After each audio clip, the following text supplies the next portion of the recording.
नमस्कार, आप देख रहे हैं न्यूज नेशन। मैं हूं अनुराग दीक्षित और मेरे साथ है मेरी सहयोगी हिमानी। शुक्रिया अनुराग। तो इस वक्त की बड़ी खबर लेकर हम हाजिर हैं सबसे बड़ी खबर में, और ये खबर आ रही है संसद भवन से, जहां पर कोरोना वायरस के हालात से निपटने को लेकर कैबिनेट की एक बैठक हो रही है। तो कोरोना के जो ये हालात है, इसको लेकर ये बैठक बुलाई गई है। तो इस वक्त की बड़ी खबर, मंथन हो रहा है कोरोना से कैसे देश निपटेगा, इसको लेकर एक महत्वपूर्ण बैठक की जा रही है संसद भवन के अंदर। आपको बता दें कि लगातार देश के अलग अलग हिस्सों से कोरोना के संदिग्धों के जो आंकड़े हैं वो सामने आ रहे हैं, नंबर लगातार बढ़ता जा रहा है। हालांकि सरकार की तरफ से लगातार ये अपील की जा रही है कि डरने की जरूरत नहीं है, घबराने की जरूरत नहीं है, किसी भी तरीके की पैनिक की जरूरत नहीं है। तमाम इंतजाम किए जा रहे हैं, लेकिन किस तरीके से लड़ा जाए कोरोना वायरस से, इसी को लेकर दिल्ली में केंद्रीय स्वास्थ्य मंत्री डॉक्टर हर्षवर्धन ने उच्च स्तरीय बैठक बुलाई है, जिसमें कोरोना की तैयारियों को लेकर तमाम मुद्दों पर मंथन किया जाएगा और नीति आगे की बनाई जाएगी। क्या कुछ फैसले लिए जा सकते हैं, इसका इंतजार करना होगा, लेकिन बड़ी चुनौती कोरोना से कैसे निपटा जाए और इसी पर मंथन एक उच्च स्तरीय बैठक। बिल्कुल, और आपको बता दें कि खुद प्रधानमंत्री ने भी इस बाबत कहा है कि किसी तरह से भी कोई पैनिक होने की जरूरत नहीं है, ना ही खुद और ना ही क्रिएट करने की जरूरत है। एहतियात जरूर आप बरतें, लेकिन इस तरह से पैनिक ना करें। दिल्ली में आज कोरोना को लेकर स्वास्थ्य मंत्री ने एक बैठक बुलाई है। इस मीटिंग में कोरोना को लेकर चर्चा होने वाली है। राहत की बात यह है कि नोएडा में कल जो टेस्ट किए गए, कोई भी उसमें से संदिग्ध जो है वो कोरोना का नहीं है। 6 तस्वीरें आपके सामने, ये देश के अलग अलग हिस्सों की तस्वीरें, जहां पर आप देख सकते हैं कि कोरोना का कहर या एक तरीके से कोरोना संदिग्धों की जानकारी सामने आ रही है और कोरोना से लड़ने के लिए जो तैयारियां हैं वो लगातार की जा रही है। हैदराबाद, जयपुर की तस्वीर हम आपको दिखा रहे हैं, दिल्ली की तस्वीर दिखा रहे हैं, जहां पर तकरीबन 12 बजे केंद्रीय स्वास्थ्य मंत्री संबोधित करेंगे, मीडिया को बताएंगे कि क्या कुछ और कदम उठाए जा रहे हैं।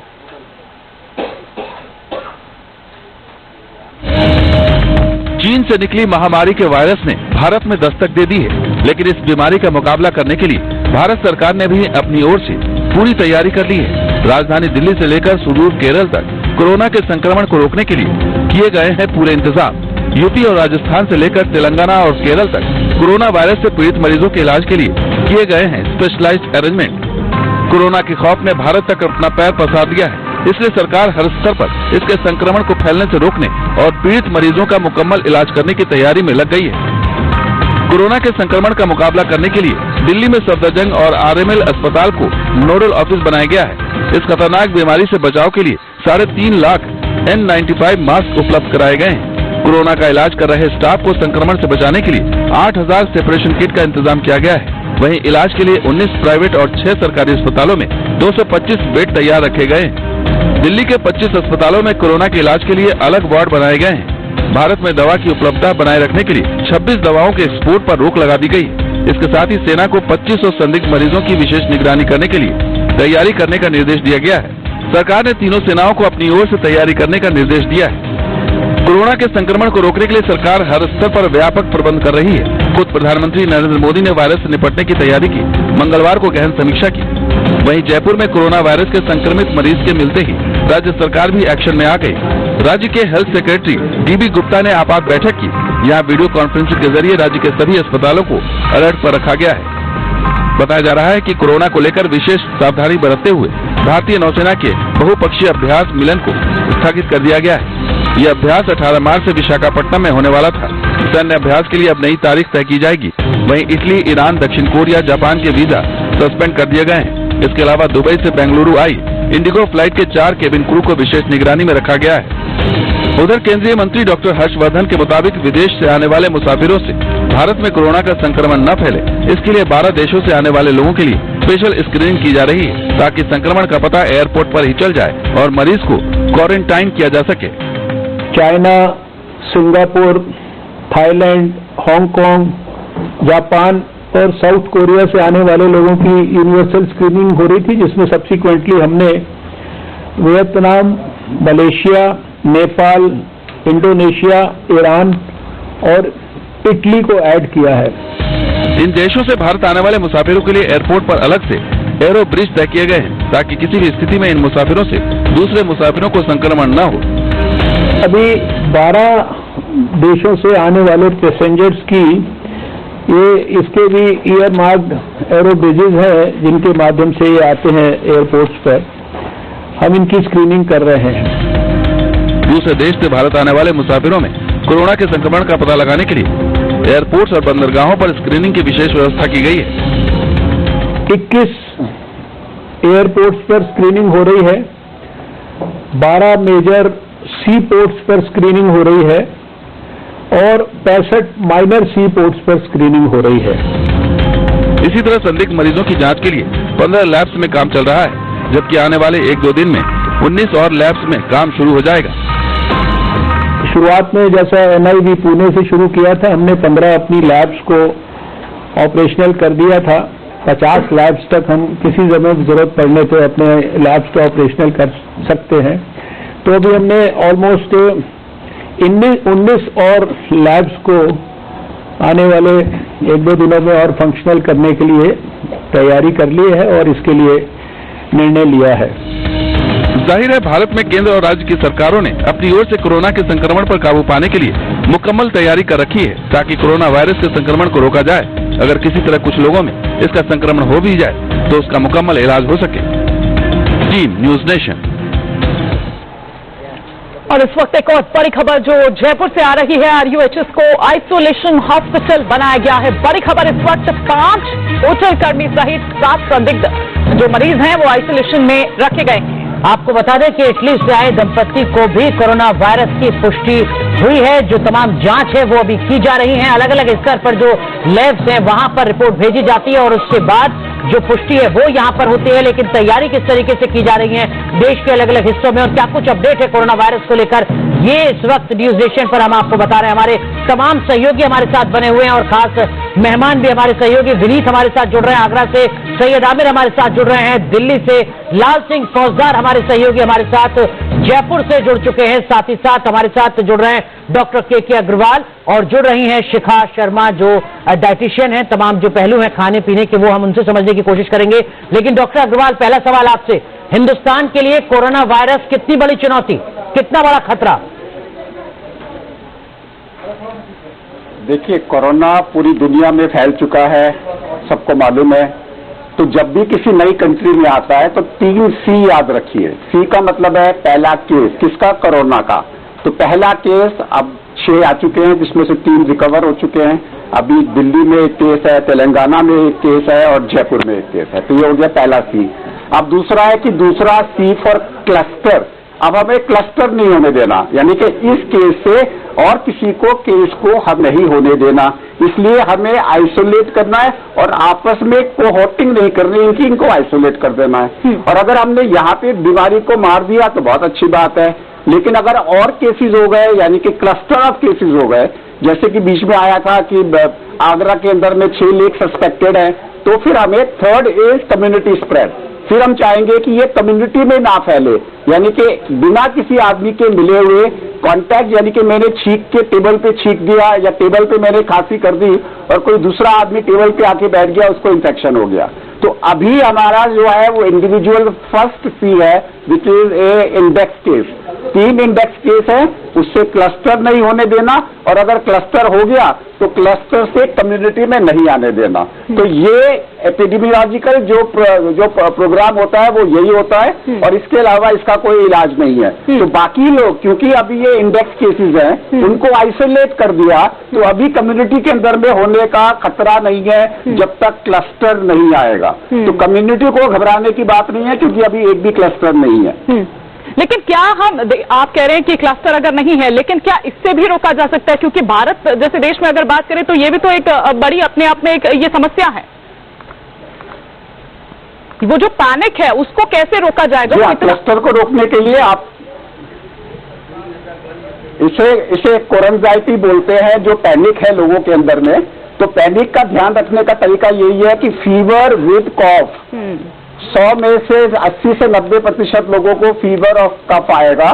और फीवर विद कफ, अब अपने डॉक्टर से बात करिए, पैनिक मत होइए, क्योंकि इसकी मोर्टेलिटी लेस देन 10 ईयर्स में 0 है, लेस देन 40 ईयर्स में 1000 में 2 केसेस हैं। जिनकी उम्र 40 साल से ज्यादा है या 80 साल से ज्यादा है, उनको अपने डॉक्टर से प्रिकॉशंस के बारे में बातचीत करें जी। अस्पताल में मत भागे, क्योंकि अगर आपको नहीं है तो हो सकता है, और अगर आपको है तो किसी दूसरे को दे सकते हो। टेली कंसल्टेशन करें अपने डॉक्टर से, वीडियो कंसल्टेशन करें और फिर पूछें कि मेरा टेस्ट कैसे होगा। बिल्कुल। अगर आप भागते हुए अस्पताल में जाओगे और आपको नहीं है, जी वहाँ डॉक्टर किसी दूसरे पेशेंट को है तो आपको हो जाएगा, और अगर आपको है तो किसी दूसरे को दे दोगे, तो इसलिए पैनिक करने की जरूरत नहीं है। हर जगह पे सरकार की तरफ से सेंटर्स हैं, कोरोना सेंटर्स हैं, जहाँ पे आप फोन पे बातचीत करो, डिसाइड करो कि मैं कहाँ आऊँ, कैसे दिखाऊं। नॉर्मली आज की डेट में क्योंकि क्लस्टर जो है गवर्नमेंट फॉलो कर रही है जी, तो क्लस्टर केसेस के ऊपर में घबराने की बात नहीं है, लेकिन अगर कम्युनिटी में स्प्रेड कर गया बिल्कुल तो अमेरिका की तरह सरकार को अपनी पॉलिसी चेंज करनी पड़ेगी। क्या है देश के अलग अलग हिस्सों से? डॉक्टर अग्रवाल माफ कीजिएगा, आपको रोक रहा हूं, सीधा रुख करते हैं जयपुर का लाल सिंह फौजदार, इस वक्त की क्या कुछ स्थिति?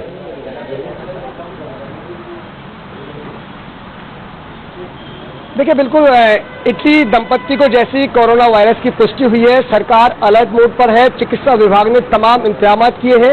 RUHS जो प्रतापनगर में है, उस हॉस्पिटल को आइसोलेशन हॉस्पिटल में तब्दील कर दिया गया है। तमाम संदिग्धों को और कोरोना वायरस से पीड़ित लोगों को शिफ्ट किया जा रहा है।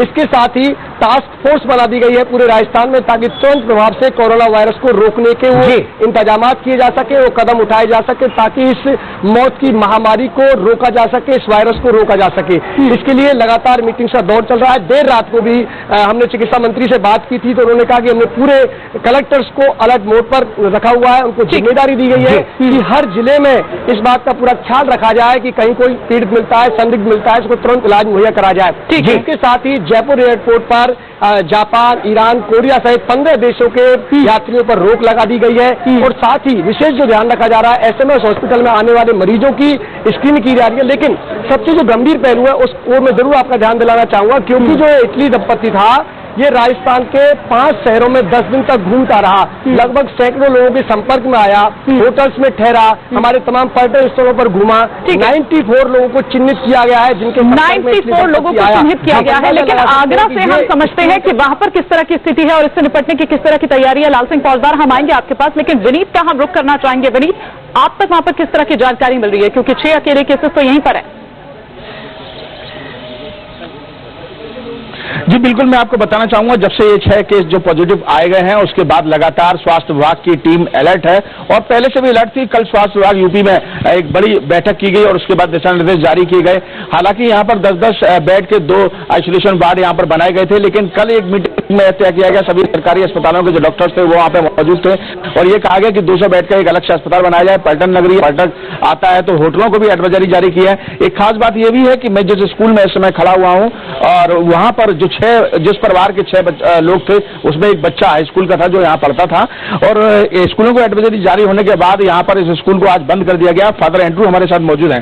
फादर, ये बताइए कि जो बच्चा था वो आपके स्कूल में पढ़ता था, तो किस तरीके की एडवाइजरी आपने जारी की है, क्या बच्चों को दिशा निर्देश दिए हैं, और कब तक के लिए स्कूल बंद? हम कोरोना वायरस के बारे में पहले से बता चुके हैं बच्चों को, किस तरह आप लोगों को सतर्क रहना है और किस तरह का परहेज करना है।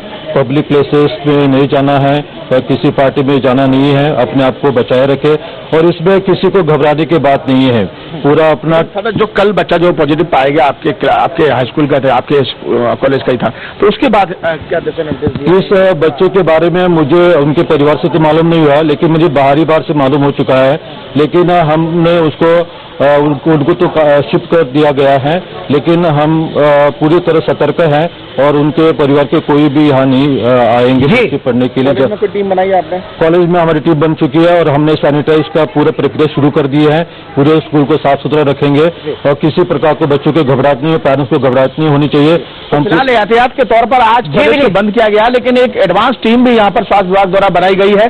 अलग अलग टीमें जो है वो लगातार निगरानी रख रही है, कोई भी चूक नहीं होने पाए, इस बात को शासन के भी निर्देश है, और हर बात की मॉनिटरिंग यहाँ पर की जा रही है और हर बात की रिपोर्ट जो है वो शासन तक पहुंचाई जा रही है। बिल्कुल आमिर, आपके पास भी पहुंचेंगे, लेकिन शिखा जी बहुत संक्षेप में अगर आप दर्शकों को बता सकें, खाने पीने के स्तर पर क्या कुछ ध्यान रखना है? देखिए, कोरोना वायरस के लिए सबसे पहले अपने इम्यून सिस्टम को आपको ध्यान रखना है। उसके लिए आपको विटामिन सी आप रेगुलर ले सकते हैं, जैसे आप ऑरेंज खाइए, बच्चों को ऑरेंज खिलाइए, लेमन लीजिए, उसके अलावा पपाया भी उसमें बहुत हेल्प करेगा। उसके अलावा हल्दी, बिकॉज वो आपके इम्यून सिस्टम को एंटीऑक्सीडेंट है, रोज बच्चों को हल्दी वाला दूध पिलाइए।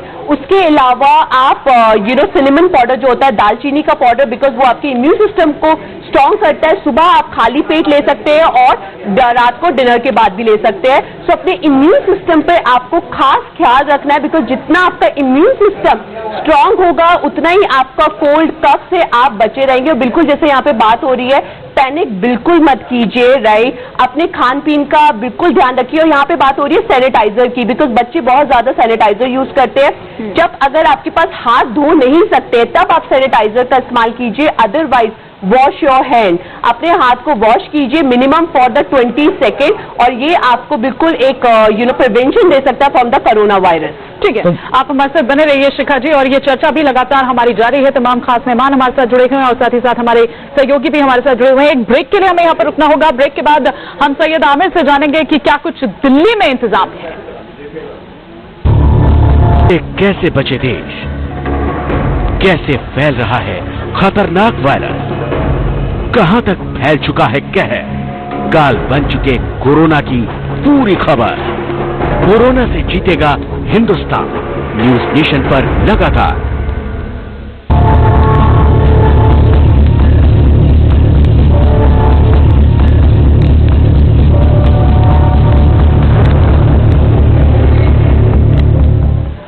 तो कोरोना हारेगा, हिंदुस्तान जीतेगा, न्यूज नेशन की बड़ी कवरेज लगातार जारी है। तमाम खास मेहमान और सहयोगी हमारे साथ बने हुए हैं। सीधा रुख करते हैं सैयद आमिर का। सैयद आमिर, दिल्ली में केंद्र सरकार के स्तर पर, राज्य सरकारों के स्तर पर किस तरीके की तैयारियां की जा रही हैं कोरोना को हराने के लिए?